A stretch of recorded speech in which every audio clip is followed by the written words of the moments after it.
यं ब्रह्म वेदांत विदो वदन्ति परं प्रधानं पुरुषं तथान्ये विश्वोद्गते कारणम् ईश्वरं वा तस्मै नमो विघ्न विनाशनाय। हे गणपति देवता, आप विश्व के उद्भव के कारण हैं, सर्जक हैं, शिल्पी हैं। कलाविद ढंग से प्रकृति चक्र की सारी क्रियाकलाप को माता ने आपके हाथ में विवेक के साथ सतत प्रकृति चक्र चलती रहे, नित्य नवीन होती रहे, नित्य अद्वितीय अद्भुत अवतार होता रहे जीव जंतु सबका। इसके लिए आपको माता ने नियुक्त किया है और आपको 36 तत्वों में एक तत्व भी आपको बनाया है। आत्म तत्व के बाद आप ही का स्थान रखा गया है सृष्टि की रचना में भी और जीव जंतुओं की रचना में भी, मनुष्य की रचना में भी, पेड़ पौधों की भी रचना में भी। आप कृपालु भी हैं, आप ही सब जगह व्यक्त हो रहे हैं। आप अपने स्वरूप में, अपने कला के व्यवस्था में थोड़ा सा कृपा करिए कि साहब भारतवर्ष के लोगों को ये चेतनता आए कि वे जो उनको जो जन्मजात मिली है उसका भी कम से कम वे पूर्ण रूप से व्यवहार करें। संवेदना हमारे पास, हमको संवेदना जन्मजात मिली है, वाणी जन्मजात मिली है, समझ बूझ भी जन्मजात मिला है। सेवा, त्याग, प्रेम, करुणा, स्वतंत्रता, निर्भयता हमारे भीतर है। काम, क्रोध, लोभ, मोह, मद मत्सर से हम सहयोग लेकर सृष्टि की रचना करते हैं। ये हमारी ओरिजिनल जन्मजात हमारी ये क्रिया है, मिली हुई है। लेकिन इसमें भी फर्क देखने के लिए मिलता है। मनुष्य काम इंद्रियों में भी इंद्रियों से ऊपर उठता नहीं है, उसी में रह के अपना जीवन बुद्धि, चित्त, चेतन, अहंकार, विवेक से परे कर लेता है। ऐसी स्थिति में आपकी कृपा की बहुत आवश्यकता है। आप कृपा करें, प्रार्थना है आपसे, आपको करना भी यही है। मैं श्याम बिहारी तिवारी आयुर्वेद और वेद का उपासक हूँ।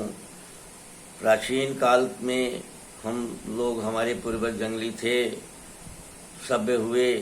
सभ्यता के बाद उन्होंने जानने की अंत के अर्थ में वेदांत बनाया, दर्शन शास्त्र की रचना की, आयुर्वेद बनाया। उसी के आदेश पर चलने के लिए हमें आदेश दिया। हमने माना भी, लाखों वर्षों तक हम चले भी। लेकिन विगत पीछे 50-60 वर्षों से हमारी रहन सहन, खान पान, आहार विहार या जो भी हमारा, यहाँ तक रहे कि मौसम भी, हमारा प्रकृति को ऐसा दोहन करने लगे कि मौसम भी सब हमारा गड़बड़ होते चला जा रहा है। सिर्फ शिकायत ही शिकायत रह जा रही है। और जिसके चलते कैपिटल मनुष्य यानी पूर्ण धन जो मनुष्य है वह भी विकृत होते जा रहा है। सुख संपत्ति के साथ भोगने वाला जो मन, शरीर है, तन है, मन है, यही कमजोर होते चला जा रहा है। इसके लिए वेद और आयुर्वेद ने जो निर्देश दिया है, जो आदेश दिया है, वो आपको सुनाने के लिए, आपको बताने की कोशिश मैं करता हूँ। और इसके लिए आप जिस क्षेत्र पर हम बात करते हैं, वो सबसे पहले हमारा स्वास्थ्य पर हम बात करते हैं। आयुर्वेद है, आयुर्वेद के आदेश को आपको बताना चाहते हैं। आयुर्वेद के आदेश पर ही हमारी संस्कृति, खान पान, रहन सहन 40-50 वर्षों तक रही है। लेकिन इधर हमने आधुनिक के आधार पर रहन सहन को बना लिया है। अब ऐसी परिस्थिति में हम इस कार्यक्रम के तहत वो जो रोग रोधक क्षमता की बात विज्ञान भी मानता है, उसको हम ओजस्वी हम समूह में नहीं है। ओजस्वी ओज हमारे भीतर कम हो गया है। इसके चलते रोग रोधक क्षमता घट गई है, जिसके चलते हम भयभीत रहते हैं। हमें रोग का भय हमेशा सताते रहती है कि कब हम कितना बड़ा रोगी हो जाएं। अब तो पूरा देश तिजोरी में बंद हो गया है रोग के डर से। सिर्फ रोग रक्षणी क्षमता के अभाव से के चलते ये पूरा देश आज लॉकडाउन में है। ये स्थिति खड़ी हो गई है। इस पर विचार करने के लिए आपसे प्रार्थना है कि आप अपने खान पान रहन सहन को सुधारिए। भयभीत होने की कहीं कोई गुंजाइश नहीं है। अब हम लोगों ने जितना अभी तक इस कार्यक्रम में जाना है, अब हम रोग कैसे होते हैं, रोग पर हम लोग चर्चा करेंगे। रोग के ही प्रकरण में ओज पर चर्चा हम लोगों ने किया है। अब आगे हम लोगों का वात पित्त कफ कैसे बिगड़ता है और कैसे रोगी हो जाते हैं, हम इस पर भी हम आज चर्चा करेंगे। वात पित्त कफ को संतुलित करने में सबसे प्रधान काम भूमिका हमारा भोजन है। भोजन में जब हम मधुर पदार्थ, खट्टा पदार्थ, मधुर पदार्थ का सेवन ज़्यादा करने लगते हैं, कषाय का सेवन ज़्यादा करने लगते हैं, मधुर का सेवन ज़्यादा करने से हम कफ में हमारी वृद्धि हो जाती है। पित्त में जब हम खट्टा, कटु और मिर्च मसाला ज़्यादा खाने लगते हैं तो हमारा पित्त पित्त का बैलेंस बिगड़ने लगता है और हम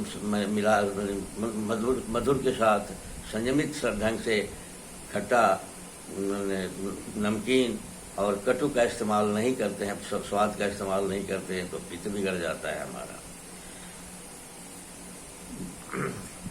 वायु का जो बनाने वाला है वह अगर हम बिगड़ने की स्थिति में तब आ जाता है जब कटु पदार्थ की वृद्धि ज़्यादा हो हमारा वृद्धि खाने में हमारा ज़्यादा हो जाता है।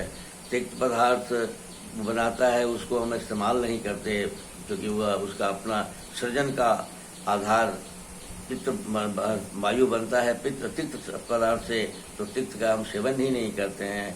मधुर और खट्टा अमूल पदार्थ का करते हैं, कषाय का भी सेवन नहीं करते हैं। इसके चलते वायु की विकृति हो जाती है।